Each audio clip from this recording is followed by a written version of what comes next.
Today I was going to go over another of the commander decks from the murder at Karlov Manor. This particular one is the blue-black Revenant Recon pre Recon.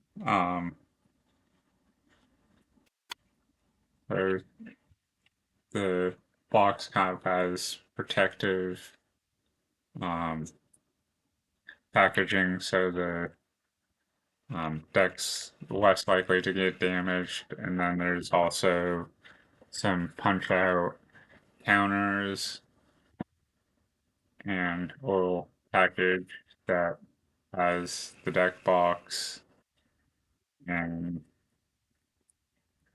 a little um, collector booster sample pack. It's only 2 cards, but kind of a, I don't want to say a tease, but kind of like a, like, here's an additional thing for you.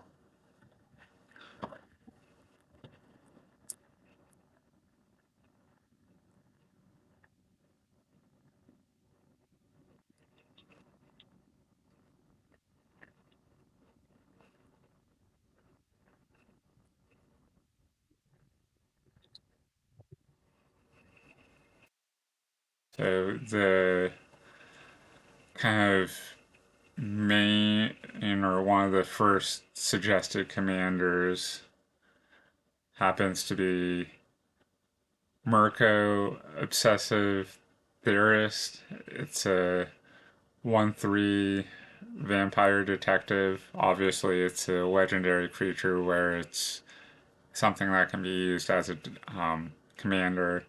Cost 1 uh, um, island and a plain, or not plains, island and a swamp.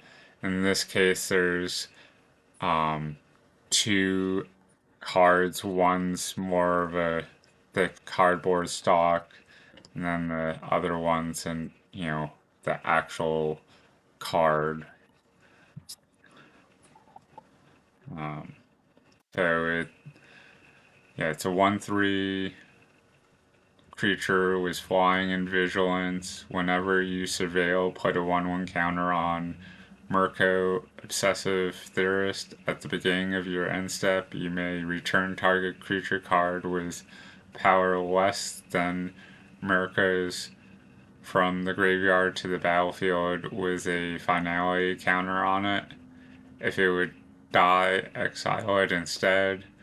So, I mean, that's pretty cool that you get the ability to bring back creatures from your graveyard to the battlefield, given if your opponent has removal. If it would die, it would be exiled instead, so kind of a trade off. If you have some sort of protection, hexproof, or indestructible, you might be able to dodge that temporarily. But yeah, at least get some creatures back. Next is Marvo Deep Operative. It's a 1/8 legendary creature, an octopus rogue for 3 and a 3, a island and a swamp. So where it's a legendary creature, this could be another possible commander, although it's more than this one. So over the course of the game, it would get a little bit pricier to keep summoning. When Marvo Deep Operative attacks, clash with defending player. Each clashing player reveals the top card of their library, then put that card on the bottom. A player wins if their card had a higher mana value. Whenever you win a clash, draw a card. Then you may cast a spell from your hand with mana value 8 or less without paying its mana cost. So, kind of a unique mechanic, the whole clash thing. It almost reminds me of the card game War, only instead of getting your opponent's cards, you're playing a card from your hand, potentially. Case of shifting visage. It's a enchantment case that costs 1 and 2 islands. At the beginning of your upkeep, surveil 1.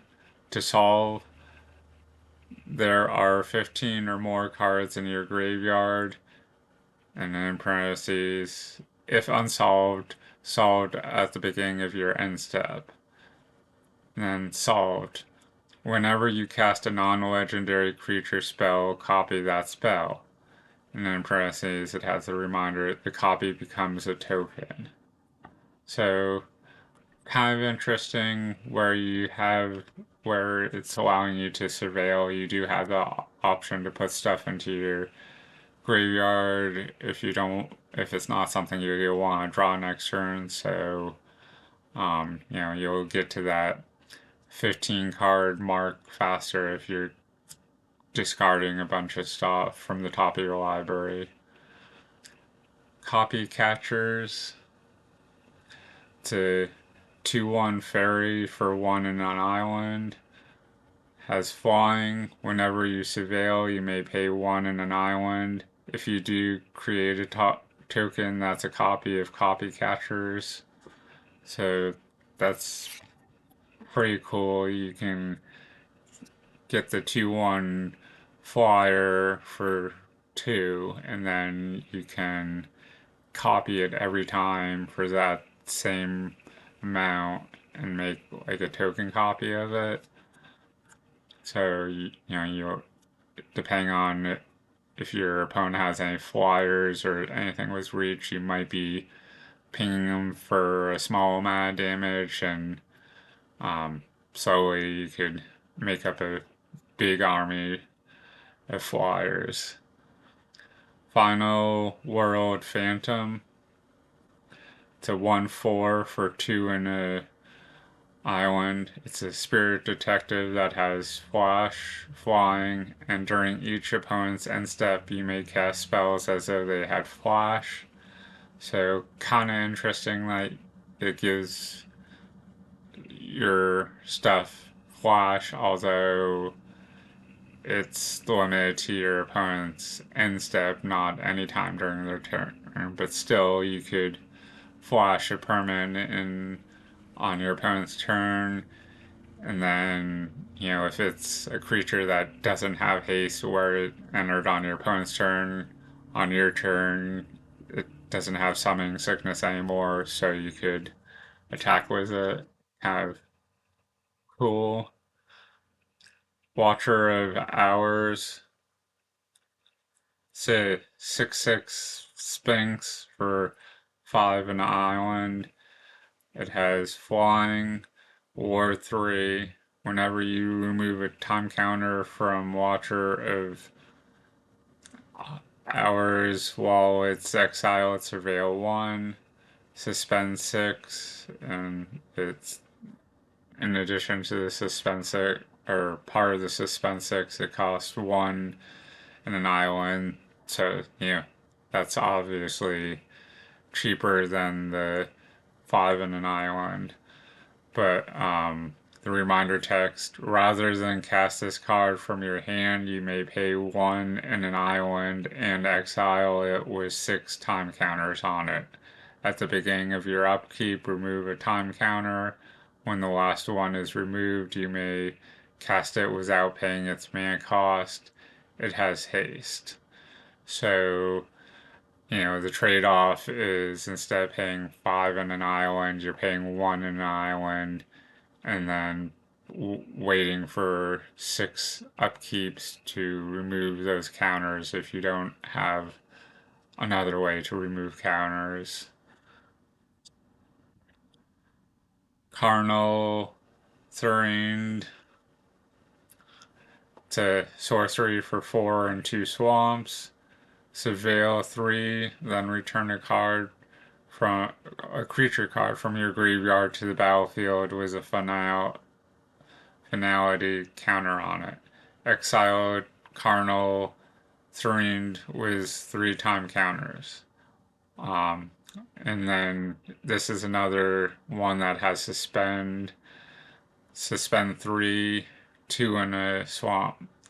Rather than cast this card from your hand, you may pay 2 in a swamp and exile it with 3-time counters on it. At the beginning of your upkeep, you remove a time counter. When the last one's removed, you may play it without paying its mana cost.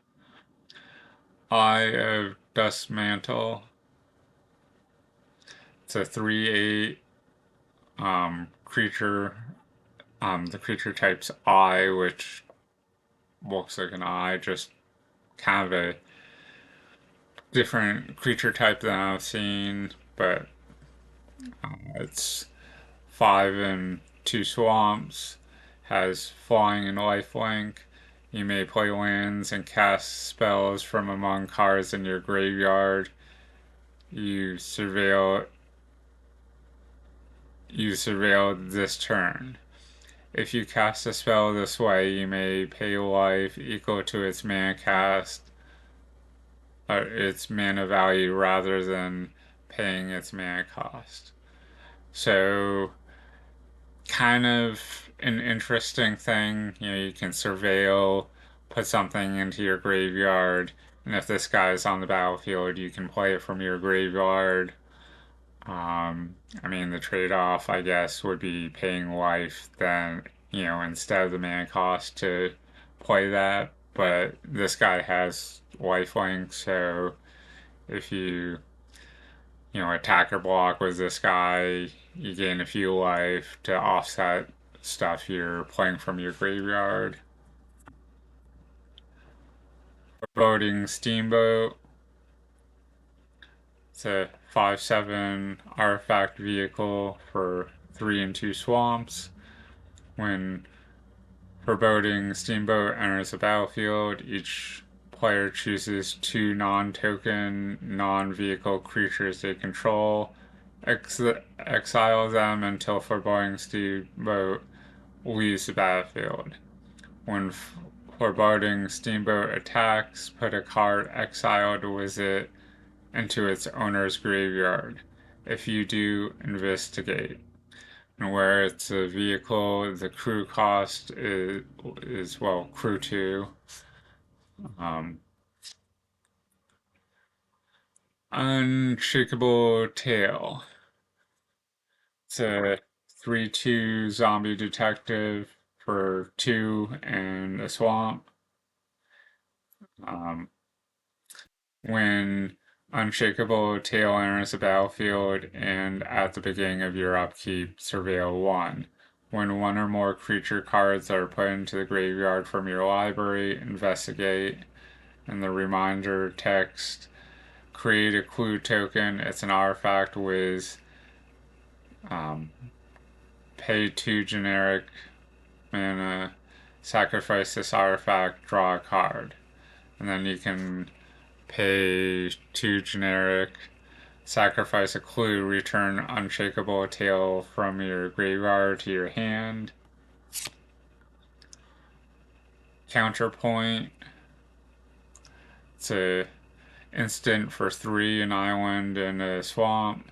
Counter target spell. You may cast a creature, instant, or planeswalker spell from your graveyard with mana value less or equal to the spell's mana value without paying its mana cost. So that's pretty cool. Like, yes, it's 5 mana, but you're countering a spell and playing a free spell from your graveyard, given it limits, what type, it's instant sorcery or creature, instant sorcery, or planeswalker, so you can't cast a enchantment or artifact, but still, you get counter and you get to play something from your graveyard. Ransom Note. So an artifact clue for 1. When ransom note enters the battlefield, surveil 1. You can pay 2. Sacrifice ransom note, choose 1. Cloak the top card of your library. Go target creature or draw a card. Amphibian Mutineer. It's a 3/3 salamander pirate for 3 and a island.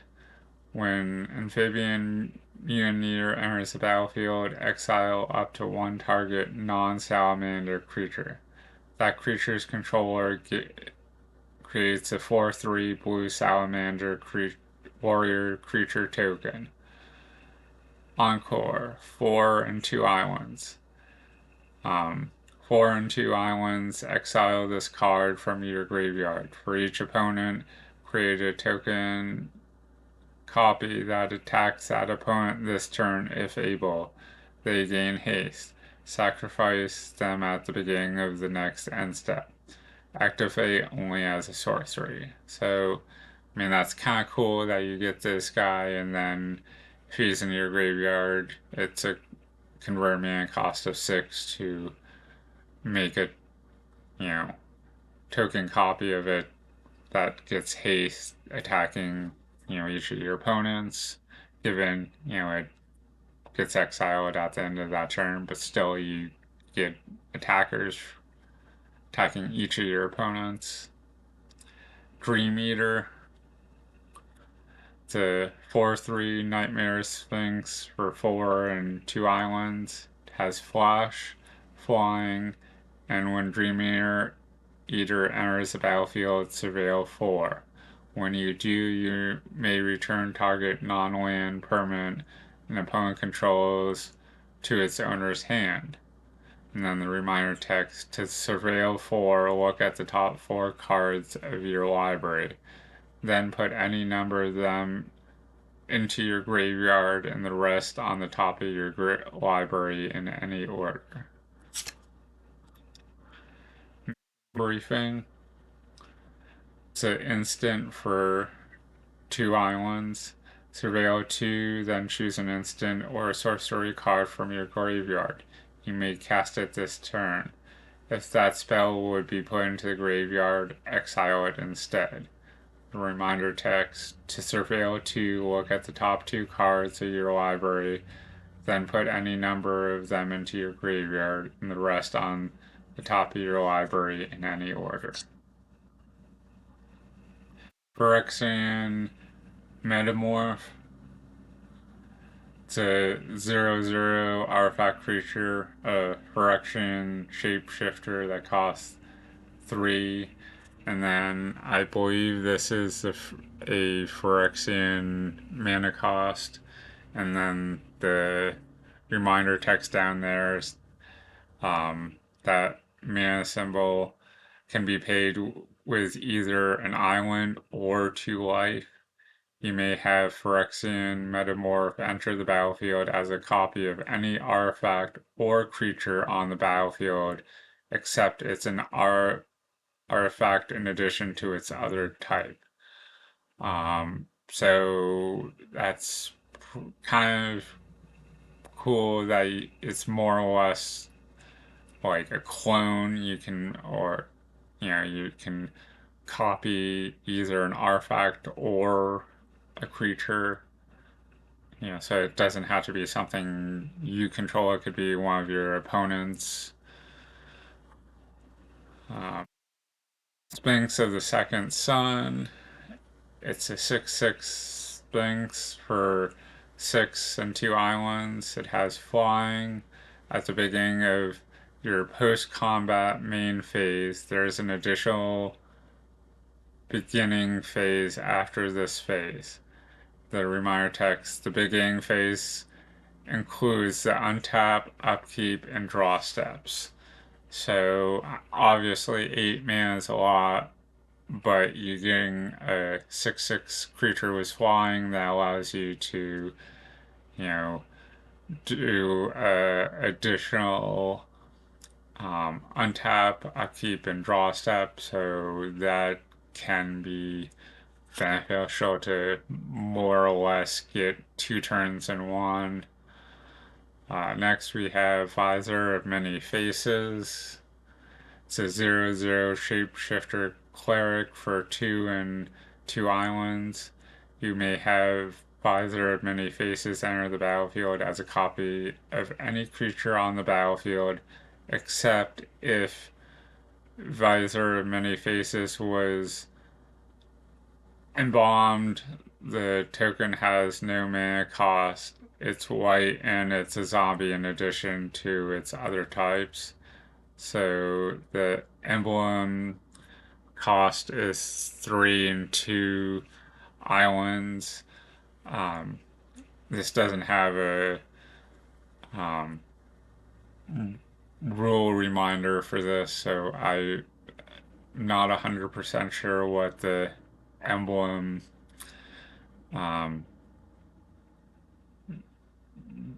text means other than, I could either Google it later, or if you're interested, you could Google it yourself.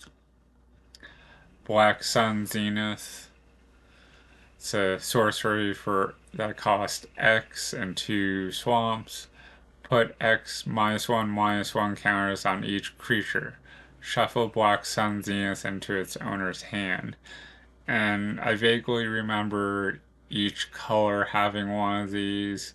I want to say Green Sun Zenith might have been to search your library for land, possibly. I don't remember what the other colors did. Dog Detective. It's a 2/1 human rogue for 1 in a swamp. Um, when Dog Detective enters the battlefield, surveil 2. The reminder text, look at the top 2 cards of your library, then put any number of them into your graveyard and the rest on the top of your library in any order. Whenever an opponent draws their second card each turn, you may return Dog Detective from the graveyard to your hand.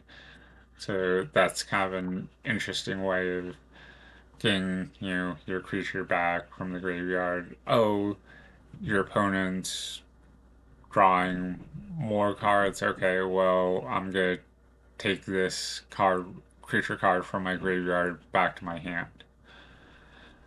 Doom Whisperer. It's a 6/6 Nightmare Demon for 3 and 2 swamps. It has flying and trample. You can pay 2 life, surveil 2. Reminder text, look at the top 2 cards of your library, then put any number of them into your graveyard and the rest on the top of your library in any order. Grave Titan. It's a 6/6 giant for 4 and 2 swamps.